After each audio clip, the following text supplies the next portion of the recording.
अस्सलाम वालेकुम दोस्तों, कैसे हैं दोस्तों। ऑपरेटिंग सिस्टम की एक नई वीडियो में आप सब लोगों को खुशामदीद कहता हूं। तो दोस्तों, आज की वीडियो में हम बात करेंगे मल्टी प्रोसेसर। जैसा कि नाम से पता चल रहा है कि एक कंप्यूटर के अंदर काफ़ी सारे प्रोसेसर होते हैं, मल्टी प्रोसेसर। ठीक है, मल्टी प्रोसेसर सिस्टम क्या होते हैं और क्या कुछ नहीं होता। और इसके साथ आपका क्वेश्चन होगा कि यार, हमने तो जब भी कंप्यूटर का अगर फिजिकली ओपन किया तो उसके अंदर एक ही प्रोसेसर होता है, तो मल्टी प्रोसेसर कहाँ से होते हैं। ठीक है, मल्टी प्रोसेसर का क्या वजूद रखते हैं कि नहीं, तो ये सारे सवालों का जवाब इस वीडियो में दूंगा। तो दोस्तों, जो हमारे मल्टी प्रोसेसर सिस्टम है उनको अमूमन हम टाइटली कपल्ड सिस्टम भी कहते हैं और या पैरेलल सिस्टम भी कहते हैं। ठीक है, तो इस सारी की ये क्यों कहते हैं, तो मैं आप लोगों को बताता चलूँ कि हमारा जो कंप्यूटर होता है उसमें जो हमारे प्रोसेसर होते हैं, ठीक है, तो मल्टी प्रोसेसर सिस्टम है स्पेशली। तो उसमें सिस्टम हमारा बहुत सारे प्रोसेसर या सीपीयूज में मुश्तमिल होता है। ठीक है, और जो कि आपस में कंप्यूटर के रिसोर्सेज को शेयर करते हैं, जैसे कि हमारी फिजिकल मेमोरी होगी, कंप्यूटर बस होगी, आईओ डिवाइस होगी, डेटा स्ट्रक्चर्स हो गए या क्लॉक स्पीड वगैरह वगैरह। ठीक है, तो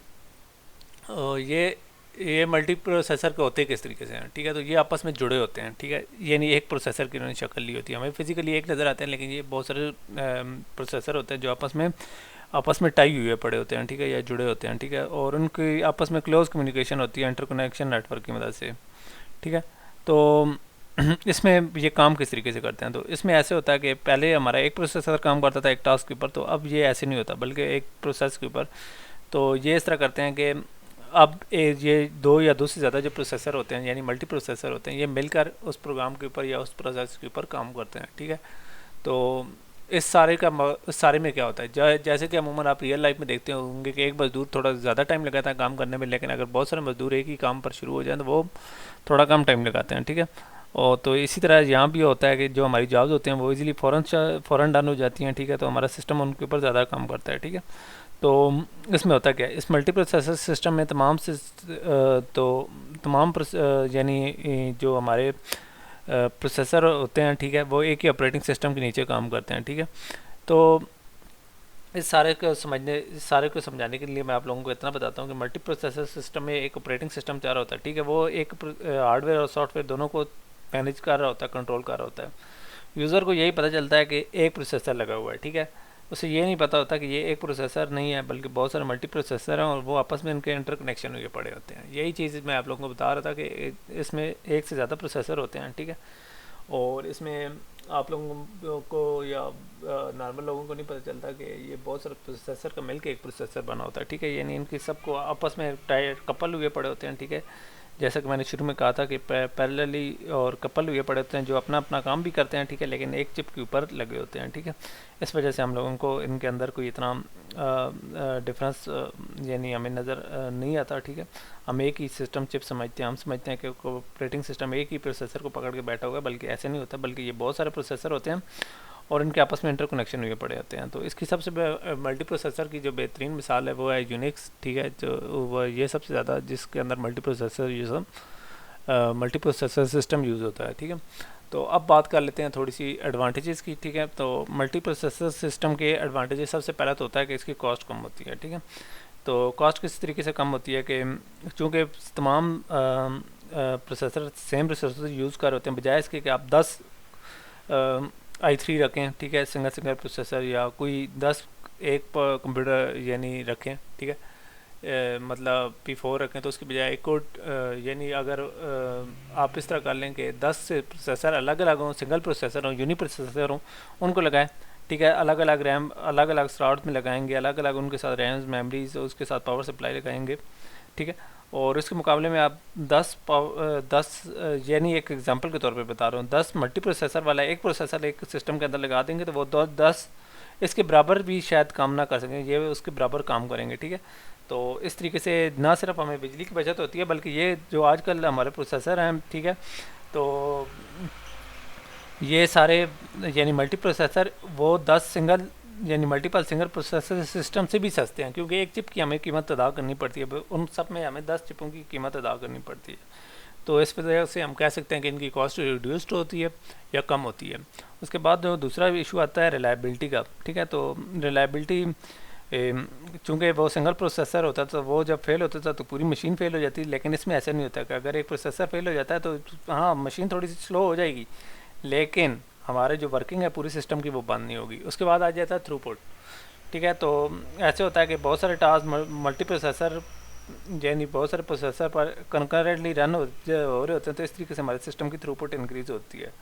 ठीक है, तो ये स्पीड किस तरीके से इंक्रीज़ होती है कि हमारे जो सिंपल टास्क हैं वो सब डिवाइड किया जाता है, ठीक है, उनको सब टास्क में, और इनको हमारे मल्टी प्रोसेसर सिस्टम एग्जीक्यूट करते हैं पैरेलल में या डिफरेंट प्रोसेसर पर, यानी वो एक टास्क को बहुत सारे सब टास्क में कन्वर्ट कर लेते हैं। ठीक है, और तमाम प्रोसेसर को अलग अलग प्रोसेसर को दे देते हैं कि यार इनको आप ना काइंडली प्रोसेस करें, तो इस तरीके से हम अच्छी थ्रूपुट मिलती है, हमें फ़ौरन रिस्पांस मिलता है।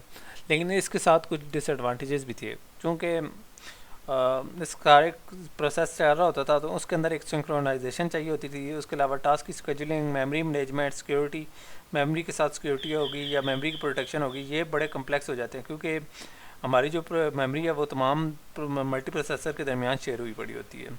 ठीक है, उसके बाद आज बात कर लेते हैं मल्टी प्रोसेसर की टाइप्स की। दो टाइप्स होती हैं, सिमेट्रिक और असिमेट्रिक। ठीक है, तो इन दोनों को वन बाय वन हम कवर करते हैं। पहले सिमेट्रिक की बात कर देते हैं। ठीक है, तो सिमेट्रिक मल्टी प्रोसेसिंग में तमाम प्रोसेसर एक ही टास्क के ऊपर काम कर रहे होते हैं। ठीक है, और आयो किसी भी प्रोसेसर के ऊपर काम कर सकती है। ठीक है, और ये सारे प्रोसेसर एक दूसरे से कम्युनिकेशन तो कर रहे होते हैं। ठीक है, तो इस तरीके से हमारे हम बहुत सारे प्रोसेसर को at time at once run कर सकते हैं। ठीक है, इस तरीके से हमारी परफॉर्मेंस भी डिग्रेड नहीं होती।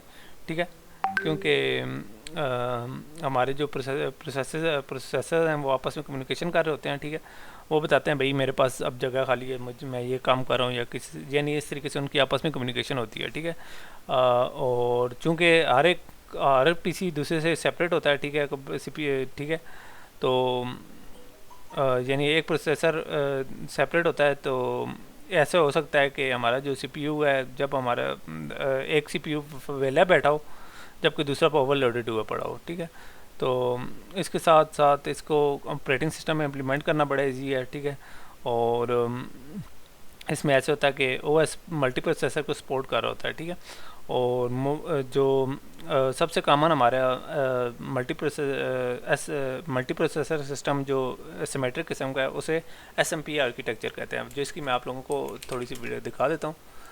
ठीक है, तो मैं आप लोगों को पिक्चर दिखा देता हूँ एसएमपी आर्किटेक्चर। तो इसके अंदर आप देखेंगे कि बहुत सारे सीपीयूज़ हैं जो कि आपस में कम्युनिकेट कर रहे हैं सिस्टम बस की वजह से। ठीक है, तो ये सिमेट्रिक किस्म की है। ठीक है, तो इसके साथ दूसरी तरफ आती है ASMP। ठीक है, तो ये इसमें आप लोग ये देख सकते हैं। ASMP के बारे में मैं आप लोगों को थोड़ा सा बता देता हूँ। पहले SMP के बारे में दोबारा कवर कर देता हूँ कि इसमें एक टास्क के ऊपर मल्टीपल प्रोसेसर वर्क कर रहे होते हैं। तो ऐसे होता है कि IO भी हमारी किसी प्रोसेसर के ऊपर डन हो सकती है, तो उसके साथ साथ तो ऐसे हो जाता है कि प्रोसेसर एक दूसरे के साथ कम्युनिकेट करते हैं। ठीक है, तो इस सारे में हमें चूँकि प्रोसेसर पर अलग अलग टास्क आ रहे होते हैं, तो हम काफ़ी सारे टास्क इकट्ठे रन कर सकते हैं। ठीक है, और हर पीसी चूँकि सेपरेट होता है। ठीक है, तो हमारा इसलिए पॉसिबल होता है कि एक सीपीयू आइडल बैठा हो जबकि दूसरा ओवरलोडेड हो, यानी हमारा प्रोसेसर ओवरलोडेड हो।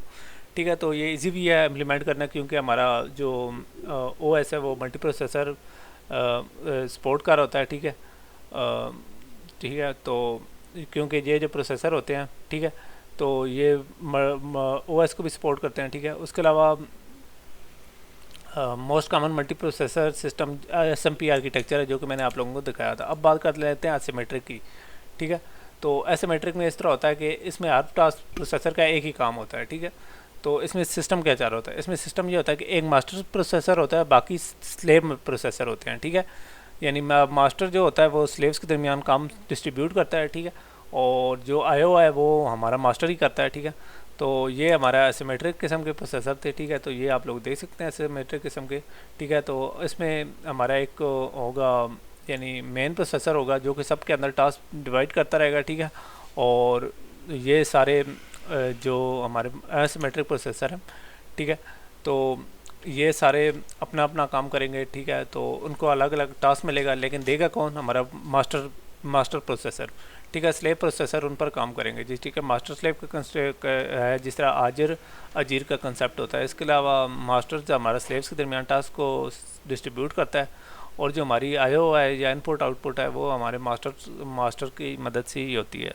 तो ये सारे जो वीडियो थी इसके अंदर आप लोगों ने देखा कि किस तरीके से हमारे जो मल्टीप्रोसेसिंग सिस्टम है वो किस तरीके से काम करते हैं। ठीक है, ये एक इंट्रोडक्टरी टाइप की वीडियो थी। इंशाल्लाह जो हमारा एडवांस कोर्स आ रहा है ऑपरेटिंग सिस्टम का, उसके अंदर मैं आप लोगों को ये चीज़ें बड़े तफसील में बताऊँगा।